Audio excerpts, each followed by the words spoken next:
Halo, Assalamualaikum warahmatullahi wabarakatuh. Kenalkan saya Imam Bogi Faisal, nomor BPN 16 153 angkatan 2016. Sebelumnya saya mau mengucapkan terima kasih banyak kepada dosen pembimbing saya, Bapak Arizal Putra, yang telah membimbing saya serta menuntun sampai skripsi ini selesai. Untuk kesempatan kali ini, saya akan mempresentasikan skripsi saya yang berjudul pengaruh tingkat kesehatan bank dengan metode RGEC terhadap pertumbuhan laba pada Bank Pembangunan Daerah di Indonesia untuk periode 2014 sampai 2018. Untuk pembahasannya terdiri dari 5 bab. Bab pertama tentang penduluan, bab 2 kajian teori, bab 3 metodologi penelitian, bab 4 hasil dan pembahasan, serta bab 5 penutup. Lanjut pada bab 1 pendahuluan. Latar belakang di penelitian saya. Menurut Kasmir, pada tahun 2008, bank merupakan lembaga keuangan di mana memiliki kegiatan utamanya adalah menghimpun dana dari masyarakat dalam bentuk simpanan, kemudian menyalurkannya kembali pada masyarakat dalam bentuk kredit, serta juga dapat memberikan jasa bank lainnya dalam memperlancar lalu lintas pembayaran. Dari uraian tersebut juga bank dapat berperan sebagai lembaga intermediasi antara pihak penengah dari pihak-pihak yang memiliki kelebihan dana dengan pihak yang membutuhkan dana. Bank merupakan salah satu lembaga keuangan yang banyak digunakan oleh masyarakat, di mana dalam kegiatannya bank sangat membutuhkan kepercayaan masyarakat. Hal ini disebabkan karena bank harus melindungi kerahasiaan dan keamanan uang atau aset lainnya yang dititipkan masyarakat kepada bank.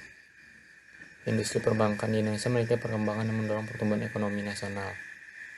Namun di sisi lain, hal ini membawa dampak persaingan industri yang sangat ketat, di mana industri perbankan yang memiliki kompleksitas kegiatan usaha yang tinggi dapat memberikan pengaruh terhadap performa serta menimbulkan dan meningkatkan risiko yang ada dalam industri perbankan. Menurut Lembaga Pengembangan Perbankan Indonesia (LPPI), telah mencatat beberapa masalah yang telah terjadi di industri perbankan Indonesia, di mana permasalahan ini dilihat dari beberapa faktor seperti tingkat profitabilitas, efisiensi, kredit yang macet yang dipengaruhi oleh depresiasi rupiah, perubahan suku bunga acuan yang ditetapkan oleh Bank Indonesia, dan melemahnya permintaan terhadap kredit yang ditawarkan. Hal tersebut yang mempengaruhi performa kinerja dari bank tersebut. Kemudian bank juga telah melewati masa krisis global yang terjadi pada tahun 2008 dengan melakukan penerapan prinsip kehati-hatian yang telah dibentuk dari tahun 1998 yang mewajibkan bank untuk memelihara tingkat kesehatan bank sesuai dengan kecukupan modal, kualitas aset, dan kualitas manajemen, mitigasi, rentabilitas, dan solvabilitas. Kemudian perbankan juga mengalami pengajuan pada tahun 2009 sampai 2011, di mana dapat dikatakan dalam tahapan transformasi dari fase pemulihan krisis sebelumnya. Hal ini dibuktikan pada pertumbuhan laba setelah terjadi krisis tahun 2008 yang tercermin dalam statistik Bank Indonesia, di mana sebagian besar bank mengalami peningkatan laba setiap tahunnya.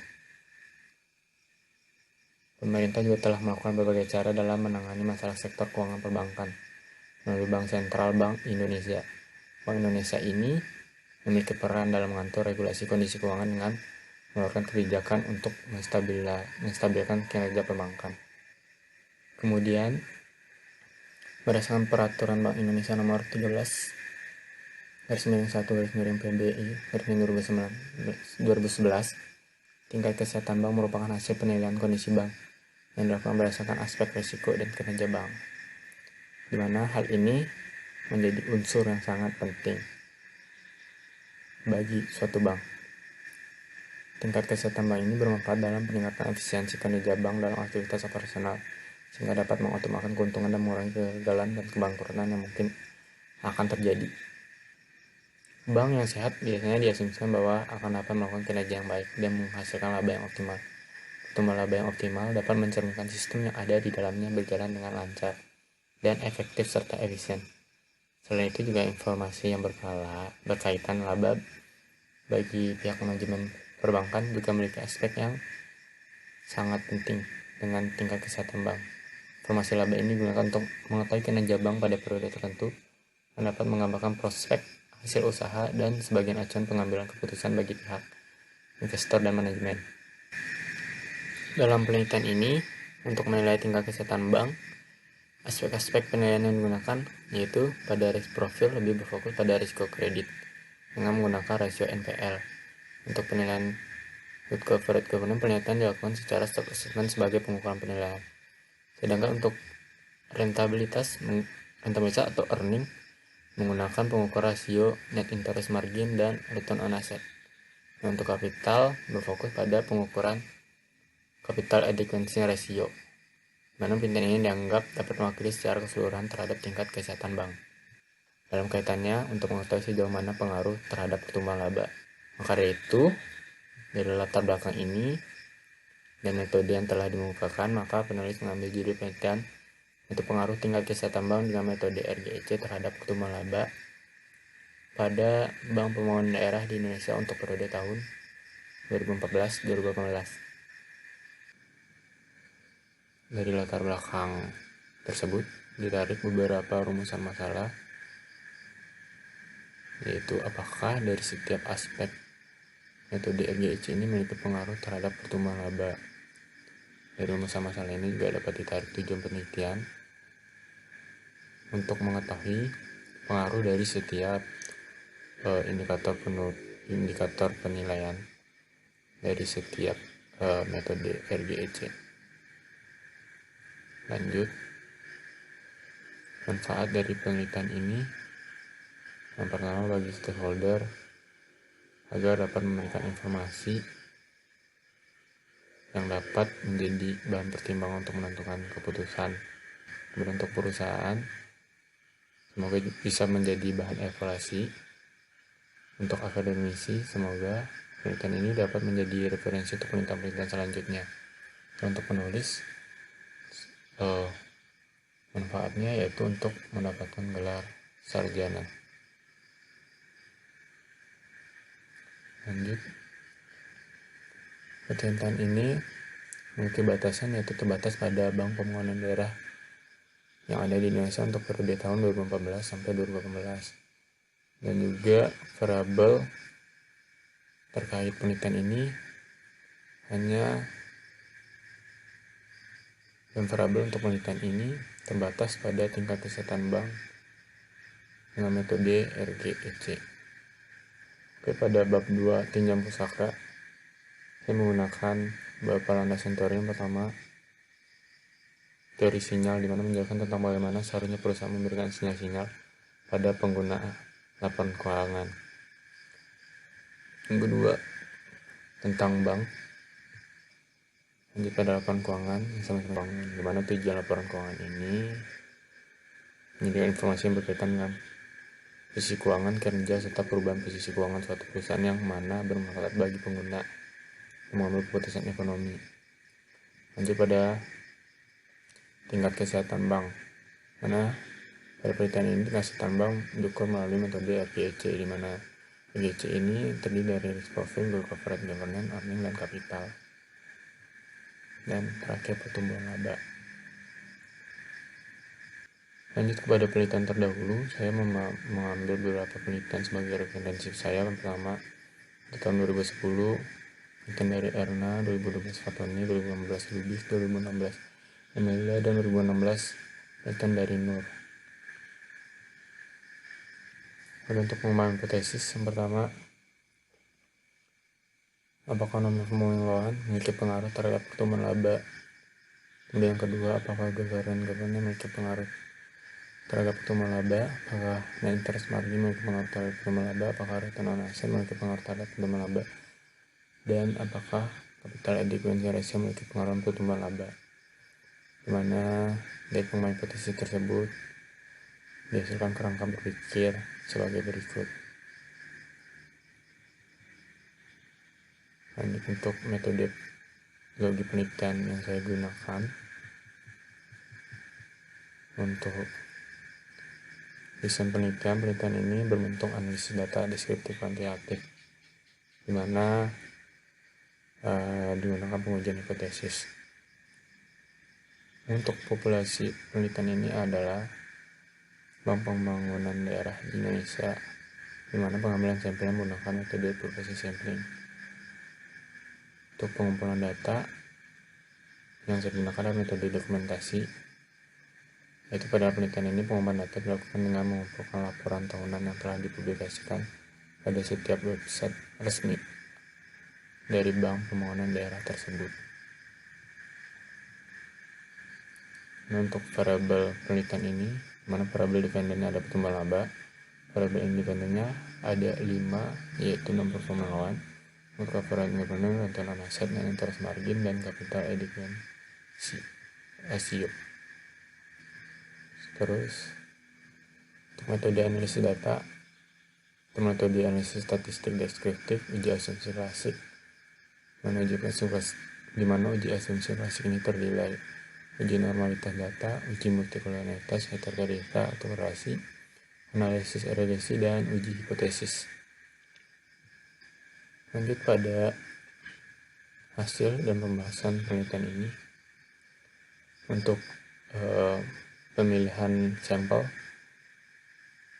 dapat dilihat dari tabel berikut, di mana pada hasil akhirnya sampel yang terkumpul ada 117.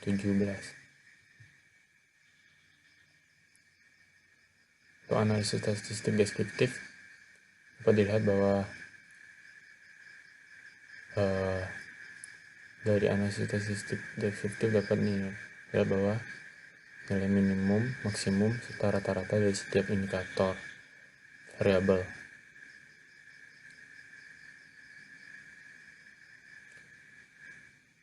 Lanjut, untuk uji asumsi klasik, uji normalitas, di sini dapat dilihat bahwa nilai signifikan 0,6. Nilai 0,6 ini lebih besar daripada 0,05. Jadi dapat disimpulkan bahwa variabel penelitian ini terdistribusi normal. Untuk uji multipolaritas dapat dilihat dari tabel SPSS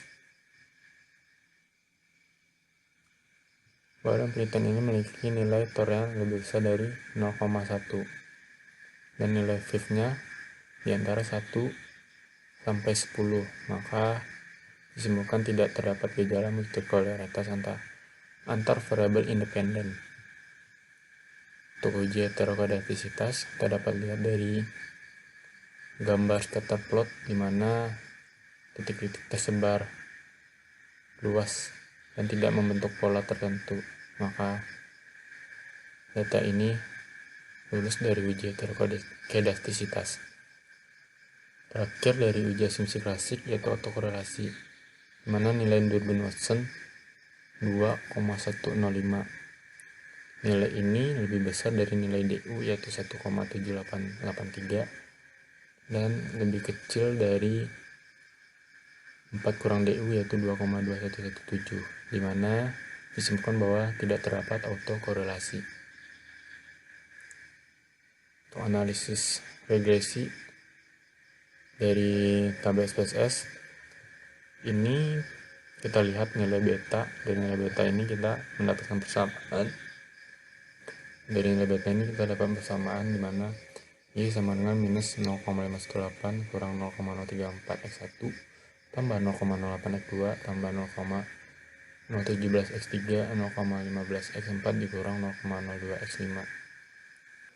Untuk uji hipotesis, di mana pertama koefisien determinasi dari tabel didapat nilai R² sebesar 0,209. Hal ini menunjukkan bahwa besaran kemampuan variabel independen memiliki pengaruh 20,9% terhadap variabel dependen, sementara 79,1% ditentukan oleh variabel lain di luar model penelitian ini. Selanjutnya untuk hasil uji hipotesis F dari tabel ini menunjukkan bahwa nilai signifikan lebih kecil dari 0,05. Disimpulkan bahwa secara simultan atau bersama-sama variabel independen memiliki pengaruh signifikan terhadap pertumbuhan laba. Dari tabel uji T dapat dilihat nilai signifikan yang kurang dari 0,05 adalah NPL dan ROA. Dapat disimpulkan bahwa yang memiliki pengaruh signifikan terhadap pertumbuhan laba adalah NPL, non-performing loan atau NPL, dan return on asset atau ROA. Selebihnya, DCG, NIM, dan CAR tidak memiliki pengaruh yang signifikan terhadap pertumbuhan laba. NPL memiliki pengaruh negatif terhadap tingkat pertumbuhan laba secara signifikan karena ketika NPL meningkat atau kredit macet meningkat, maka risiko yang ditanggung perusahaan akan jauh lebih meningkat. Hal ini berdampak pada kemampuan perusahaan untuk memperoleh laba yang semakin menurun. Kemudian untuk ROA memiliki pengaruh positif terhadap pertumbuhan laba karena ketika ROA meningkat, maka kemampuan perusahaan untuk memperoleh laba akan jauh lebih meningkat. Kemampuan perusahaan untuk mengelola asetnya untuk memperoleh laba tercermin dari nilai ROA. Semakin besar ROA, maka akan semakin besar kemampuan perusahaan untuk memperoleh laba. Dari hasil dan pembahasan tersebut dapat ditarik kesimpulan bahwa good corporate governance dan interest margin dan capital adequacy ratio tidak memiliki pengaruh secara signifikan terhadap pertumbuhan laba, sedangkan non-performing loan memiliki pengaruh signifikan yang negatif, di mana ketika semakin besar kredit macet, semakin besar presentasi kredit macet, maka resiko semakin besar, sehingga kemampuan perusahaan untuk memperoleh laba juga semakin kecil. Dan lanjut, return on asset, di mana return on asset memiliki pengaruh yang signifikan terhadap pertumbuhan laba secara positif, di mana semakin besar presentasi return on asset, maka semakin besar pula kemampuan perusahaan untuk memperoleh laba. Penelitian ini memiliki keterbatasan. Untuk pertama, terbatas dengan data yang hanya disajikan laporan keuangan. Terkhusus untuk penelitian saya juga terbatas hanya pada data kuantitatif. Ini juga variabel yang digunakan masih terbatas, yaitu 5 variabel independen dan 1 variabel dependen. Dan juga periode pengamatan penelitian ini terbatas hanya 5 tahun, yaitu tahun 2015 sampai tahun 2018, dan hanya pada Bank Pembangunan Daerah. Jadi dari keterbatasan itu saya memberikan saran untuk penelitian selanjutnya diharapkan dapat mengembangkan variabel independen yang digunakan, dan dapat menambah variabel rating atau variabel kontrol, atau juga dapat menggunakan ukuran-ukuran penilaian di luar laporan keuangan atau data-data secara kualitatif. Kemudian juga penelitian selanjutnya diharapkan juga memilih sektor perbankan yang lain agar mendapatkan hasil yang lebih bisa mencerminkan kondisi perbankan yang ada di Indonesia. Sekian hasil presentasi skripsi saya. Terima kasih banyak atas perhatiannya. Assalamualaikum warahmatullahi wabarakatuh.